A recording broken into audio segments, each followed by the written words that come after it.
So we have brand new Dominator Platinums, and they are now RGB. And what this does mean is, yes, you can have them doing the unicorn constantly changing, but it also does mean that you can set static colours if you want. And if you wanted to set static colours with the old memory, you would have had to have taken them apart and changed the little light bar segments in the top with a kit from someone like Cable Mods. So with this, you've got a lot of extra modules along the top, but more importantly than anything else, they've gone with an all black design, which I actually think is going to look better in the majority of systems out there nowadays, in that you can keep that monochrome effect with the rest of your rig, and then you actually use components to do the lighting, and you can use that to theme your system with whatever kind of design that you want to do.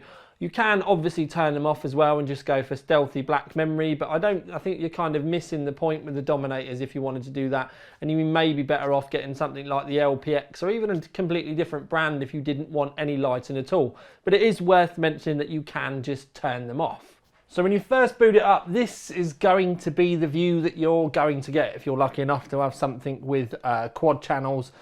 Obviously, do you know what I mean? But you get the point that I'm trying to make with this, and I'm going to talk to you about an issue with the quad channel layout, which I've worked out the fix for as well, just in case any of you get it. So this is the normal out-of-the-box rainbow wave, and you've got lots of options in there: spiral rainbow, normal rainbow, colour shift, pulse, wave. There's a lot of them there, and we can go through. So this is spiral rainbow, and it will eventually catch up, and then it will change. And then we can change, this is normal rainbow. There you go, you can see, and now it will fade between them. And there's lots of different options there that you can go through as well. They all look kind of nice. This one's called colour shift, and this will do random colours. But you can also do alternating colours as well. So if I make it go between, there we go, it will go between white and red now. And it will just slowly change between them, and you can change the speed as well. You can have it up really quick if you want, but it might drive you a bit nuts when it's constantly changing that fast. And you can put it on slow if you want as well. But something that I did notice, which was kind of strange, now you can see here that on the left hand bank they're going up, and on the right hand bank they're going down. But on the app or the program, whatever you want to call it, they're all heading downwards. Now you can change the direction if you want to up and down, but it changes all 4 modules, and then they literally just go the opposite way. Now when you install the memory DIMMs into the board, the ones on the right hand side are upside down compared to the ones on the left hand side, which I thought they would have had natively set up for in the software. But what you have to do is you have to go into the DIMM setup, and then there's you can highlight the DIMM, and then you can see that you've got the little circular kind of like rotating arrow at the bottom, and you have to hit that to be able to get them to all go the right way. So now you can see that they're actually all going downwards. So then you can go back to the rain setting, and you can change the colours. And we'll change them to red and white now. You can change them the other way around if you want.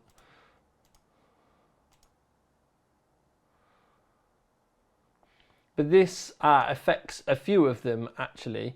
So there was stack, so you can see, but they would have been going in different directions before. So once you've applied the fix, it's not an issue.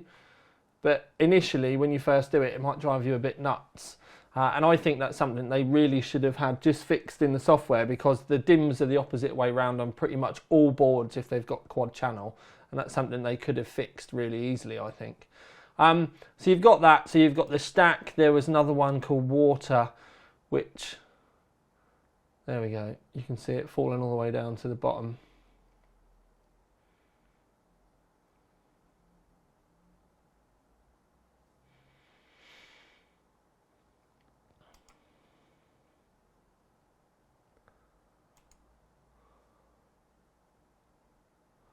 This one's called Marque. Again, you can fly it through all of the colours if you want it to.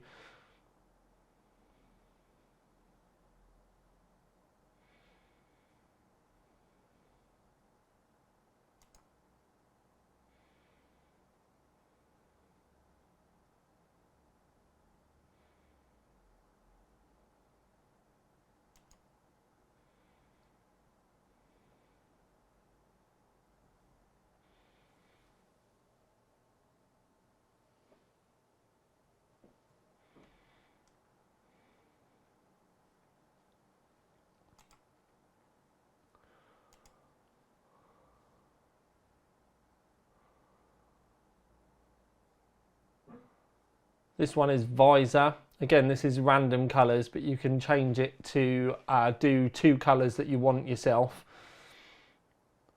This is red and blue. I'm just going to chuck green into the mix just so that you can see the difference.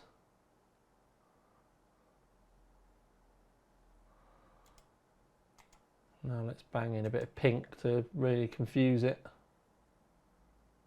But there are many options for these you can set up yourself. Obviously you can set them for a static colour as well. Now white is really nice. White is very bright. It's a very good white as well, because sometimes they can seem a little bit blue because of the nature of the way RGB works. But the colours are all very strong. Now on the camera, it's not looking too bad, but that is a very good deep red as well. I'll do the RGB so that you can see all of the different colours.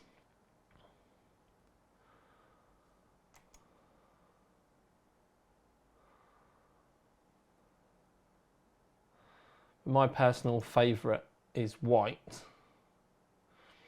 And if you were to mix that in with the full system,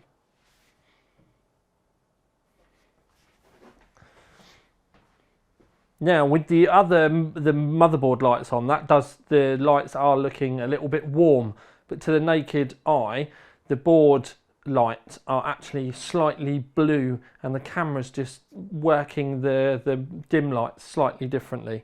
It's a little bit closer from this angle, but you also can see the kind of vents and the notches down the side, and the fact that the dims are all black really does help it kind of go that little bit stealthy inside the rig and add more emphasis to the lighting as well. Okay then, so it's good to finally have some RGB on the Dominators, and I don't mean the fact that it's all kind of unicorn pukey and constantly changing. I mean the fact that you've actually got some colour choices on them now without having to change memory slips in the, plastic slips in the top like you did with the old DOMs. Although they still looked really nice. But the problem with them is, and there is a slight problem, and that's the software still doesn't really link with anything else. So I used an MSI board on purpose and it's not linked up with that. That could be early problems. But I know that it's never really going to work properly with the Acer stuff, or at least it doesn't at the moment, and there's always been a bit of beef between them because of the Corsair want you to use IQ, Asus want you to use Aura. Now I'm only saying that because obviously it's a big part of, say you've got the few brands out there, and Asus obviously do sell a lot of stuff, and these just won't link up with their software, and I think it's about time that they sort it out so that they could, because otherwise if you were going to set them to a static colour, then you've not got any problems, or if you're happy that your memory's not going to link up with the rest of the system, then you've not really got any issue. But if that's the where you really want your system to go, then if it was me, and I knew, not that I would, because I would end up having a static colour or something, or yeah, I think I would just end up with a static colour. It's normally going to be white or red because that's just me, but it depends what you want. But if you at home and you're designing a rig and you did want them to be all moving and nice and all that sort of stuff and link in with your system, then, and you've got an Asus rig, then you can't do that with the Corsair one. So you are going to end up buying the G-Skills, because the G-Skill does work with Aura, and you don't have any issues. And there are other fans out that you can get, like for instance, like the Coolermaster fans, that all link in with Aura as well. So it's kind of, it really depends where you're going to end up going with it, and you need a really good thought process and like a good plan of how you want your system to look. So if you're going to get the DOMs, static color, absolutely fine. They're technically, with all the animated stuff or the the moving stuff, they technically should work with Gigabyte and MSI, but at this present moment in time I've not been able to confirm it, and I have brought it up with Corsair and I'm hoping they're going to say back. But putting that aside, sticks as they were, if you were just going to buy them and you just want them lit up, I know that you wouldn't. The black does look really nice. I do really like the contrast with that. But for me personally, would absolutely love to see an all white set, just so that then I could put red LEDs on them and have them in, a white board and all that sort of stuff. And you can kind of then get your head round how you can make them work in a rig. So yeah, so there's those few little things that, you know, software wise, I think they'll be able to sort out the upside down memory thing, and it would be really nice if they could at least come up with some peace treaty with Asus so that you can use whatever software that you want, so you can get kind of these things kind of working in together. Because at the moment, I have to say, it's the thing that's kind of holds a lot of people back from buying them, and it would be the thing that would hold me back from them as well. So they work really well, they look really nice. They do need to sort out the software, and as a part of that software stuff that needs sorting out, it's kind of the platform side of things that they need to do as well. But I'm not going to go round and round in circles. I like them. I can definitely see them in a lot of rigs. I reckon a lot of you can see them in a lot of rigs as well. They just need to sort those couple of little bits out, because the actual product is fine and, do you know what I mean, works and looks great. It's just the software side of things still letting the side down a little bit.